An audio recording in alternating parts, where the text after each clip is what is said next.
You're gifted 24 straight hours where you and your pets are suddenly able to understand each other and have real conversations like your old BFFs just catching up on lost time. What would you want to tell them and how would you want to spend those hours with them? To figure out what name he gave me, also what their real names are. Dog, it's Barward. Human, tries to say it. Dog, no, you're saying it wrong, but I like what you call me, cat. So why is my name Applesauce? Me? Well, you're the color of applesauce. Cat. My cat's name is Dobby, and I have another one named Nixie. My conversation would go something like this. N, why'd you call me Nixie? Me? Well, Nyx is the goddess of night and cats are known for loving the nighttime. D, wow, cool. Why is my name Dobby? Me? Shows picture. D, me? Your ears are big. I'd take mine up to the mountains, hike, camp, and just get to know the real them. What makes them happy? Sad? Why do they pee on my husband's pillow? I would tell them how much I truly love them and always will. How happy they make me. Why I don't want them barking at the mail carrier and the very nice UPS guy. Oh that. I do that just to piss him off. He makes funny faces when I pee on his pillow. Or maybe the pillow smells like the very nice UPS guy. Well, that took a turn. Me to them. Quit eating actual piles of IT including your own. Them likely to me. Then feed me more. There's a product called Forbid that you can buy online. It's an odorless, flavorless powder that you mix into their food. Somehow it makes actual it taste worse than it. So they'll no longer be interested in the act of coprophagy. It works very well. Today I learned the intellectual word for eating it. Write down every single quality of life improvements I can make for you. Let's go find you your perfect food to eat. Let's make sure there aren't any aches and pains you have that we can't address. Tell me all of your favorite spots, what you like, what you don't. Literally everything. That's it for me. Learn everything they want and give it to them forever. What about everything you want, bro? What makes you think your pet won't be asking you the same questions? I imagine the conversation would be pretty one-sided. Dude, I think you're freaking awesome. Well, that's great. But, no, you don't get it. You are freaking awesome? That's me. I love my dog, but if he was a guy, I couldn't hang with him. Like, have some self-respect. Jesus, I have cats. Siamese cats. I adore them, and I know I'm their person, but there's no way our conversation would go like that. Stop knocking over glasses, please. Hey, a bit of an ask for advice since I trained my cat to stop doing that. Cats think exclusively in cause and effect, and will repeat actions that get attention. Getting up to clean, yelling no, etc. is attention. He is not interested in the glass. He is interested in getting you to react. Just stop reacting, if possible not even flinching, and don't get up when they do it. Give it a few minutes of no reaction. Depending on how long they've done it, it can take a while. But if you're lucky, it can be done after 3-4 times. Absolutely no reaction, or opposite effect reaction if that's the case, e.g., leaving the room, or not doing something they want. This works with all bad cat habits, e.g., if my chonker wakes me up before his feeding time, I will intentionally feed him later. He's learned that waking me up before the big sound means he's not getting food, and waking me up alongside my alarm gets him food. Never too late to train him, but it might take longer to get him to drop the habit if it's been happening for some years now. I'd spend some time to ask myself when he does the glass thing. Is it immediately, or is it when you've been neglecting him for a while? If the latter, you need to give your cat more attention. Mine would do it when he was upset about being ignored while I was at the computer. So I just pick him up and place him on my lap when I'm there. This is legit great advice. Can you please speak to my dog's tail about this? But seriously, not trying to be snarky, because your cat advice is great. My dog will knock every item off the table with her tail. I'm getting ready to teach her hind end spatial awareness. There are a few tutorials on the Spikeeka pup on YouTube. Are you in pain? Do you want to keep going? I love you and I am happy to keep you as long as you are happy and want to stay. Exactly this. Our 13-year-old cat is about to have his second course of chemo for cancer we've been told we can't beat. So more than anything I'd want to explain what's going on and ask how hard he wants to fight it or if he's in more pain that he's letting on. I did this for my 5-year-old dog. We thought she had pancreatitis and we found a mass between her heart and lungs, stage 4 lymphoma. She never showed signs of slowing down until she would get tired from just the walk. We started her on chemo and it was labored breathing, vomiting, peeing on herself, hitting herself, Lethargy. Don't do it to them. Not if you love them. If it's terminal, put them down while they're relatively healthy. People all over will tell you how much better animals handle chemo. Yet, it's because they can't freaking talk to tell you how miserable they are. Seriously, don't put them through it. 13 years is a full life for a cat. I was desperate to do something for my 5-year-old dog, and instead of getting a peaceful send-off like she deserved, she ended up throwing a clot and collapsing at an animal hospital while being walked by some overnight tech. Just, don't. They deserve better. Thank you for sharing this. I put my 11-year-old lab down in April after he broke a leg and they found bone cancer. There was the option of amputation and chemo, and even that wouldn't guarantee any amount of time. Some dogs live years after and some just months. I decided he just wouldn't handle that very well. So I did the hardest thing I've ever done and lay beside him while he passed. I question constantly if that was the right call, because I will read things saying how well dogs do with chemo and amputation. But I just can't believe they don't feel awful just like people. Veterinarian here. I think chemotherapy is a good option for certain types of cancer, like lymphoma. We use lower doses in pets than humans would get, which is why they tend to feel better. However, osteosarcoma is a nasty cancer, and, in my experience, most dogs live less than a year with amputation and chemo. I would have made the same choice you did for my pet. Also, I don't think anyone can be faulted for not pursuing chemotherapy in any situation. It's very expensive and usually not a cure. They taught us in vet school that death is not a harm. There are many worse things than a peaceful death, and, as someone else said, better a day too soon than a day too late. Why do you eat so fast and puke on my belongings? Why? Could we just have, like, a designated vomit spot? I'll get you a special bowl. I had a cat years ago that was so smart that she would literally wait to vomit until she could do it in an empty bowl, or even sometimes she would knock over a roll of kitchen towel and puke on that. It was wild how clever she was. Man, I miss her. Stop freaking out when I left the house. I will be back. Like always. LOL. Yes. This one is probably the most important. Separation anxiety is real and so heartbreaking. If only they knew. Wait, separation anxiety is a thing? So that's why I was always afraid of being alone. Cool. Separation anxiety is definitely real. I was watching this really good movie. It is called 3 Identical Strangers, and it's on Hulu, about triplets who were separated from each other at 6 months old for experiments which no person consented to. One of the things that shocked me was that each of the adoptive parents reported their infant experiencing separation anxiety. For example, I think one of the parents explicitly reported that their adopted son would bash his own head against the crib in order to knock himself out, force himself to go to sleep.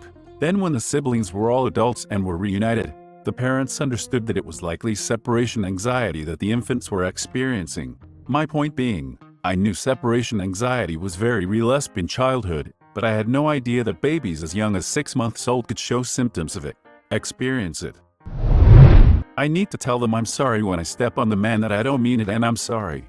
I am like 99% sure that my dumbass cat tries to get me to step on him, so I pick him up and cuddle with him to apologize. It is not like he is starved for attention. He is literally the neediest cat and needs human contact basically 100% of the time. I love him so much. Tell her not to worry about her surgery coming up, and I love her, and please don't leave me, I need you. Holy it, I'm getting surgery? Bro, she's gonna do wonderfully. I know it. Good luck. 3. I would tell them that I love them, and that they're good, and I would explain that I don't cut their nails or vacuum the floor to hurt and scare them. It's just stuff I need to do. I would want to know what their leaves looked like before they got to my family, if they can remember it. I would talk to them about funny stories from when they were young, and hopefully they'd have funny stories from when I was young. I would also like to hear what gossip they might know, because people still talk when pets are around. I would want to ask them if there are ways I've been caring for them wrong, how I can care for them better and enrich their lives more. Are they hurting in any places that aren't obvious? They're getting old, so I just want them to be happy for as many years as they have left. I would explain how much I love him. It's just that I'm terribly allergic to him, so I can only pet him right before I can commit to washing my whole arm, and maybe the clothes I have on. This is me too. Our dog is really my daughter's dog, but I love him even if he is a smelly rascal. But I am allergic to dogs, and he rolls and stuff that gives me hives when he goes out into the yard, so I can't really pet him much. I do give him lots of treats and fresh fruit and veggies, and bits of cooked meat that I pretend falls on the floor by accident so he feels sneaky. I guess I'd like to know what foods he likes best so he can have them all the time. Why is this about to make me cry? This is so sweet.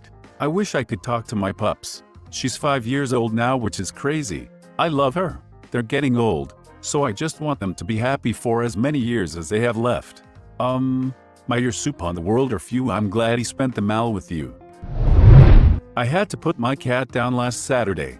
I wouldn't need 24 hours, just 10 seconds to tell her thanks for hanging out with me and that I love her. Sorry for this huge rambling reply, but your answer just made me think a lot. My cat passed away in April of this year, just past her 7th birthday. What I wouldn't give to have another 24 hours with her. When she passed away, I was sad, of course. I wished so much that I could have had more time with her, but it hadn't really hit me at the time. My mother's gotten herself a new cat since, who's adorable, but he's not my cat, you know, and every time I interact with him and see how different he is from what my cat was like, it breaks me up a little more. She was really the first cat I ever had, and so I'm realizing the things that weren't just that's her, being a cat, but were actually the wonderful parts of her personality. Whenever I was out of my bedroom, she'd always follow me around, always in the same room as me. She'd meow at the bathroom door for me to let her in if she wasn't already in there. It was pretty much the only time she made any noise. The only other time was if I made a meowing noise at her. She'd echo it, and then I'd echo back and forth a few times. If my hands or feet were anywhere near her, she'd just start licking and licking until I moved away. She hated being picked up by my mother, but she'd let me hold her for however long I wanted. I feel so angry with myself that I didn't realize that she loved me so much until she was gone. I miss her so much. Sorry to hear, man. It sucks something fierce knowing that I won't find another cat just like my Charlie, but ultimately I think that's a good thing. Whenever it is that I end up getting another cat, I'd like for it to sit beside Charlie in my heart rather than try to occupy the same space, if that makes any sense. For my entire life you'll be my cat. I'm never giving my soul to another. It's a rough translation of lyrics in a song. I feel that way about my first cat. I do love my second cat too, but my first one will always own my soul. I had her for 19 years and she was an incredible creature. I completely understand what you're talking about. I can't imagine. Sending you love. Red heart. I would tell him that I love him. He's my world. That I would never hit him.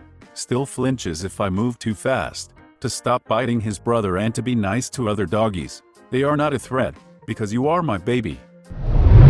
I'd learn their language so I can talk to them even after the 24 HRS. Big brain time.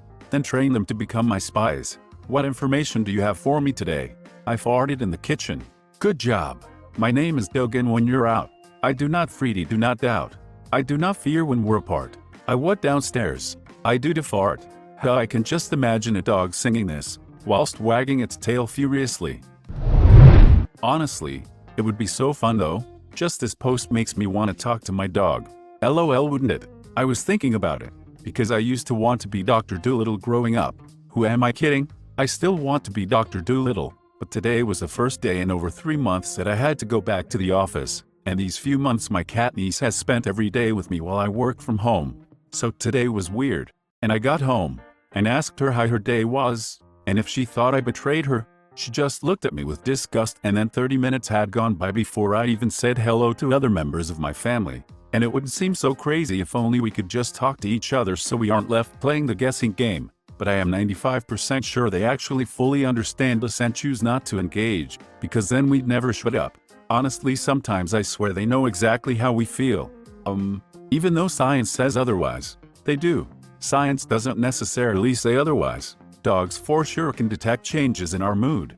I say this after my doggo just snuggled up when my anxiety kicked up randomly. He does it all the time and he isn't even a certified boy. Stress, anxiety, panic attacks, PTSD, disassociations, depression, even strokes. Animals know, especially dogs. Many even respond. I'm in at BioR and whenever we have a big exam, midterm coming up, I spend hours just talking to my dog about the material. And he just sits there and listens to me. I love him so freaking much. At this point, he knows the entire evolution unit Lamio. I would explain to them how much I love them and how they've saved my life many times. I would ask what happened to them before they came into my life. They're both rescues and we have made huge progress over the last 3 years, but they were pretty traumatized when I adopted both of them.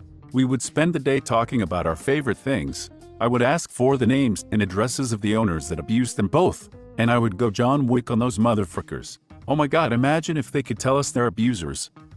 That's a dangerous path to go down, but so many evil people would be gone from this world. I can't even imagine. My husband and I rescued our boy when he was barely 2 and we are his 3rd or 4th family. He'd been passed around because he was aggressive apparently.